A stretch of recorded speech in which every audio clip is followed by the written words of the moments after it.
Paghupa ng baha sa Cebu City dahil sa Bagyong Tino, siyang pagtaas naman ng mga tinamaan ng leptospirosis at dengue. Ayon sa Integrated Provincial Health Office ng Cebu, 7 na ang kumpirmadong nasawi dahil sa sakit.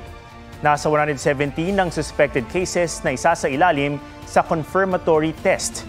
Nagtatag na ng task force ng Cebu Provincial Government para bantayan ang pagtaas ng kaso. Patuloy ang pamamahagi ng prophylaxis sa mga lumusong sa baha noong Bagyong Tino.